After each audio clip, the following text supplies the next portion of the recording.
When you see people have problems, when you see people suffering and having difficulties, we ourselves do not have a lot of ability to help and to assist.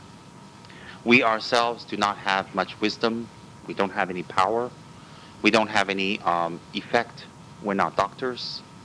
We're not psychologists. We're not healers. Right now, we're not. So it's very hard when we see other people have suffered from sickness, suffer from obstacles, suffer from pain, or suffer from losing something, or suffering from a loss, a death, a pet or family. We suffer a lot, and they suffer a lot. But you see, this suffering is an energy. This suffering is an energy that can be lust, that can be hate, that can be anger, that can be giving, that can be helping. It's just an energy, and how we direct it is up to us. So when we see someone that we love, or we care about, or other people, or a center member, or a friend, or anyone, and they need help, our heart goes out to them. Our heart going out to them, and our energy put into feeling sorry for them can be directed better. It can be directed in the form of a puja. What is a puja? I'm not giving you the literal translation. A puja is an expression of your compassion for another person, another being. A puja is an expression, an action, a direct initiative to do something for someone who has an obstacle, who has a problem, who has a difficulty, who has some kind of pain or sickness or fear. And so to watch these people have pain and fear and suffering, difficulties, and we don't do something about it, doesn't make us a better person. Doesn't help our spiritual practice. Doesn't make our minds become enlightened, open up. To do something for them is very, very correct way of opening our minds up. Practicing emotional generosity. Expressing compassion. Expressing care. Why? Because the pujas that you guys are practicing are not made up. They are not ineffective, and they're based on an enlightened being. In today's case, Medicine Buddha. In the last time you practiced, Tara. These days, these Tara and Medicine Buddha really have a lot of effect. They really have a lot of blessing. They really have a lot of power to help. So what happens is that we who do pujas become a gateway, become a connection to help the person. So instead of looking at someone saying, oh, poor thing, oh, poor this, oh, poor that, poor this, if the child is suffering from whatever reasons, and they can't do well in their studies, and they're going to fail, and they can't move on in their studies, if we do a Manjushri Puja for them, it's an expression of our concern and care. And it has energy. And it will bless that person. If that person is very sick, same thing. We do a Medicine Buddha Puja, and we can expedite or quicken their healing. So a puja is an expression of our care, our initiative, and our sincere concern for another being. So when people ask you, what is a puja? You say, not the literal translation, because the literal translation of puja is to clear obstacles. But the human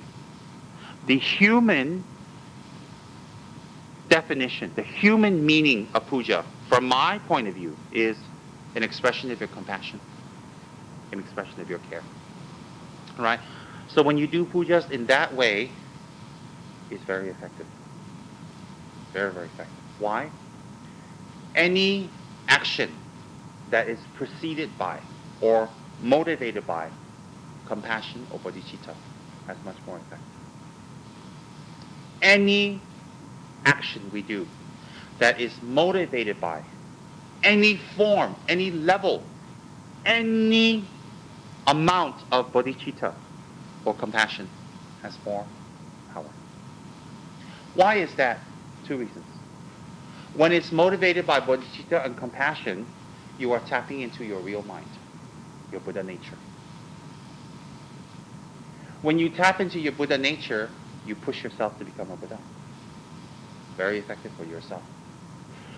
On the second way, when it's motivated by compassion and care, That is the main ingredient for Dharma practice.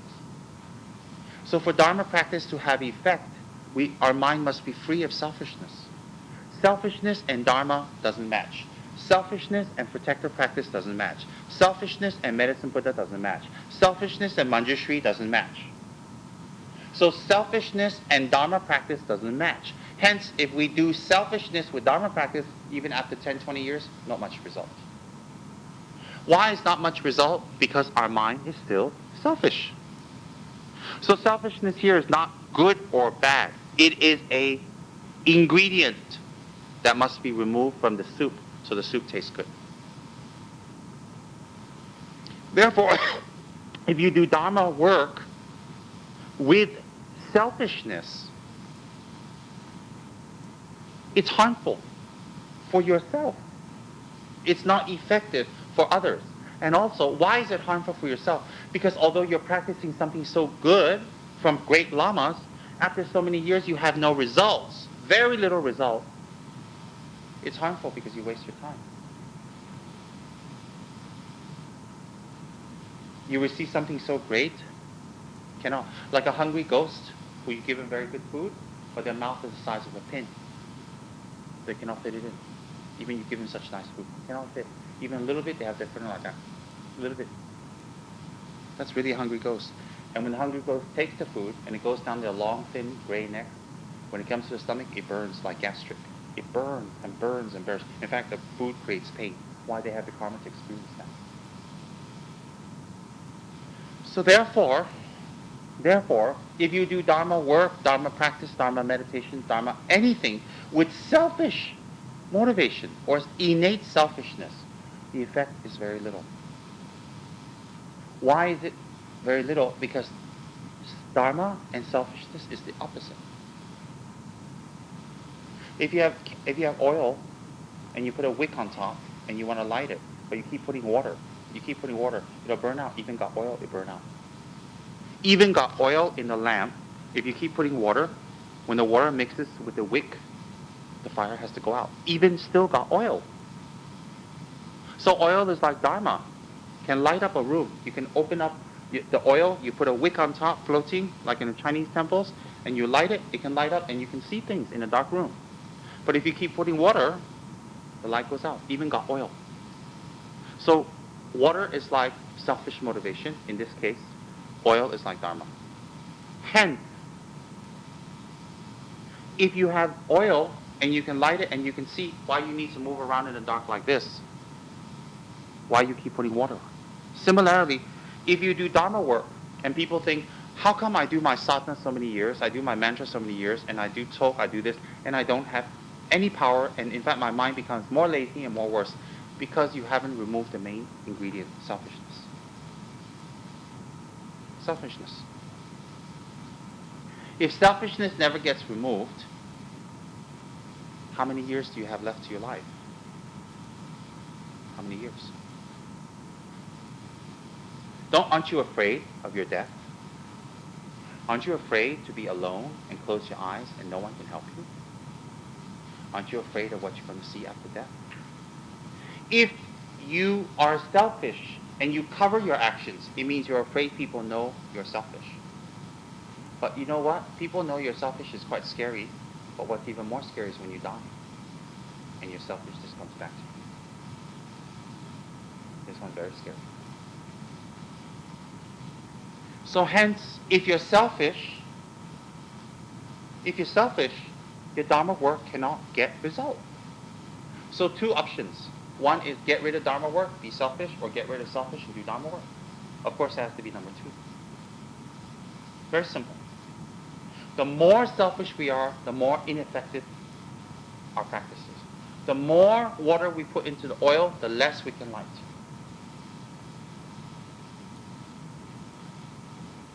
So therefore, instead of thinking how to get rid of selfishness, instead of blaming, instead of hiding, instead of avoiding, we should just stop the selfishness. You see, if you stop the selfishness, you win. Why? You don't have to put energy to hiding, to avoiding, to defending, to protecting your ego.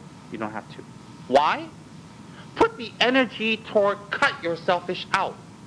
Put the energy toward cutting selfishness out not toward covering selfishness. Both ways, energy what? Both ways you have to use your petrol. So therefore, it's time for us to wake up and do something now. Now. Why? What are we waiting for? What result are we waiting for? What time are we waiting? What year are we waiting for? How many years do we need to wait? How many years? When we started Dharma 10 years ago, 20 years ago, we said we're going to do really Dharma.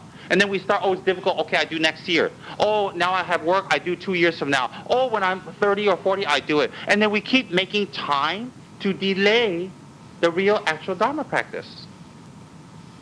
And what happens when we look back 10 years, 15 years, 20 years, gone. And a lot of these people who ran away from Dharma, they run away from themselves because they've been running and running and running. So when they face the real Dharma, they have to run again. Why do they have to run? Because they never create the causes to face themselves. Never. How do you know that?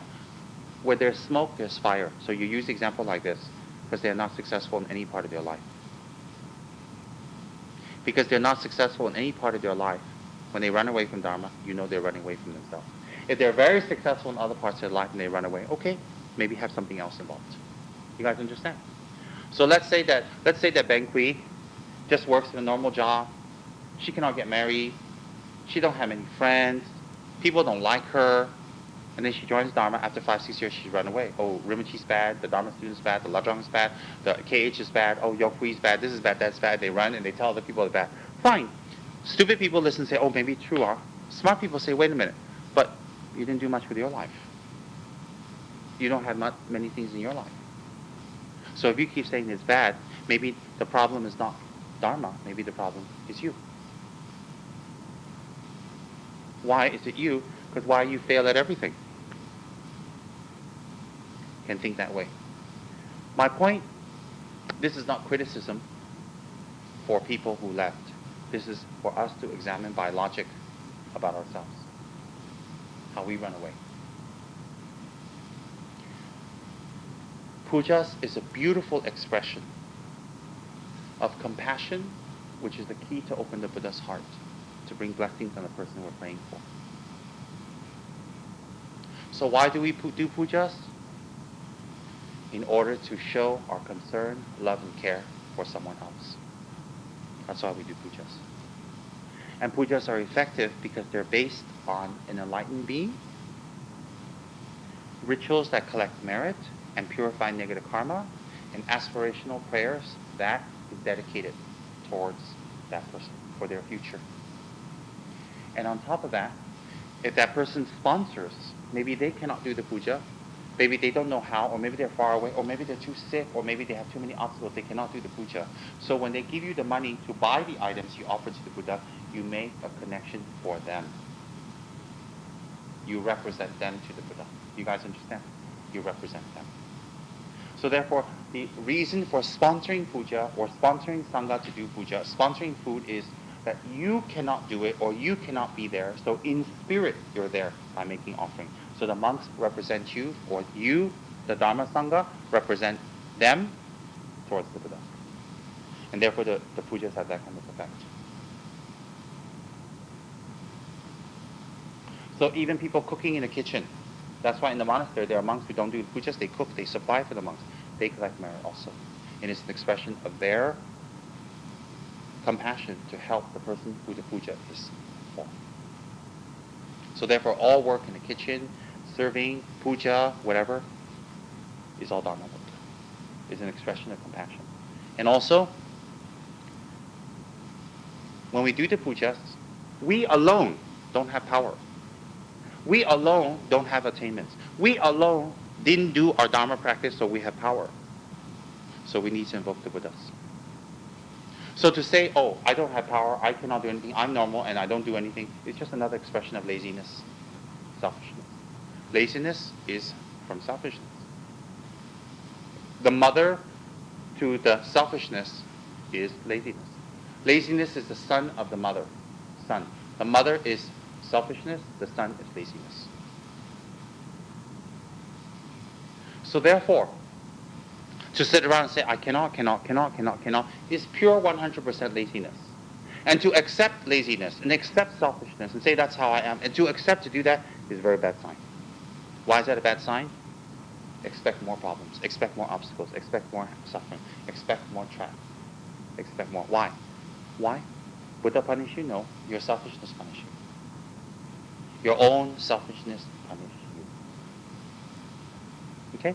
So therefore, when we do pujas, we should do it knowing that we cannot do much, but pujas is a way for us to care and love and help, even though we don't have power. And to learn the pujas well, and to learn the rituals well. Why do we need to learn the rituals well? Why? Because if we're highly attained, we don't need rituals. We can heal someone just blowing on them. We can help somebody by speaking Dharma. We can purify someone even if we beat them. We can purify their karma if we're highly attained. If we're highly attained, we can scare them. They walk by, rah, and they jump. They're very scared. The karma purifies. If we're highly attained, we can do that to people. We can scare them. If we're highly attained, we can scream and shout at them and make them very sad and make them angry and make them run away. We can even save their life. If we're highly attained, we can scream and shout at them. We can scare them. We can do many things to them if we're highly attained. Why? Because we can do it directly. We don't need puja. We don't need the Buddha. We are the Buddha. If you're highly attained, you are the Yidam. I am Yamataka. So if I slap you, it is not me, it is Yamataka slapping you. And the person will have effect. Their life will be saved, karma purified, obstacles, something pushed away. So highly attained people don't need to contact the Buddha to help you. They are the Buddha. They are the Yidam. They themselves are the Yidam already. Remember, a Yidam is not a god. A Yidam is something you can attain. So highly attained person can be a Dharma protector's emanation, can be a Yidam, or have become one with the Yidam, or have gained some attainments close to the Yidam. So when they do it to you directly, they don't need a puja. They don't need. When Khensa Jamba Yeshi scolds us and screams at us, he has screamed at me. It is Yamataka screaming at me. I don't have any anger. I don't have any negative thinking. I don't run away. I listen and I say I'm sorry. Because I know he's purifying my karma. Much better than the puja. Quicker and faster and direct. Much faster. When Kevja Saramji beat the monks severely, the monks live. Their diseases are gone. Why? Because Kevja Saramji is already Hiruka. He's already Hiruka. When they scold us and they tell us off and they shout at us and scream at us, we feel pain, we feel anger, we feel, oh, why like that? But if we feel like that and we let go and say, no, it's a blessing, and don't think anymore and let go, it becomes a puja. Becomes a puja. Even in a non-Dharma world, when people shout at you, it means they love you. When people tell you off, it means they love you. If you reject the love, you're quite stupid. Even in a normal world. So therefore, people like us, we don't have that power. So therefore, we need to invoke Yamataka. If Yamataka rules, we need to invoke Setra. We need to invoke Tara, the medicine Buddha, because we don't have the power. But if we do Yamataka well, we do Manjushri very well, we become Manjushri. We become Hiruka. We become Yamataka. I am Yamataka. Why? Then the power is directly from the person. Why is the power directly from the person? Everyone can become Yamataka. Everyone. Does everybody understand that? So therefore, ordinary people like us, we cannot directly affect or help people. Directly. We cannot do directly. Hence, since we cannot do it directly, since we cannot affect them directly, we have to do it indirectly. Indirectly can be pujas. Indirectly can be doing Dharma work. Indirectly can be studying Dharma. Indirectly can be doing retreats. Indirectly can be holding our samaya. Why? If we hold samaya, we gain attainments. If we do Dharma work, we gain merits to become better people. If we do pujas, we bless that other person. You see, so indirectly we can do. Through Dharma work, through charity, through pujas, through retreats, through holding our samaya. Those are indirect ways to help other beings. We help other sentient beings, that's why we hold samaya. We wish to benefit other sentient beings, that's why we have guru devotion. We wish to help others and benefit a certain person, that's why we do pujas.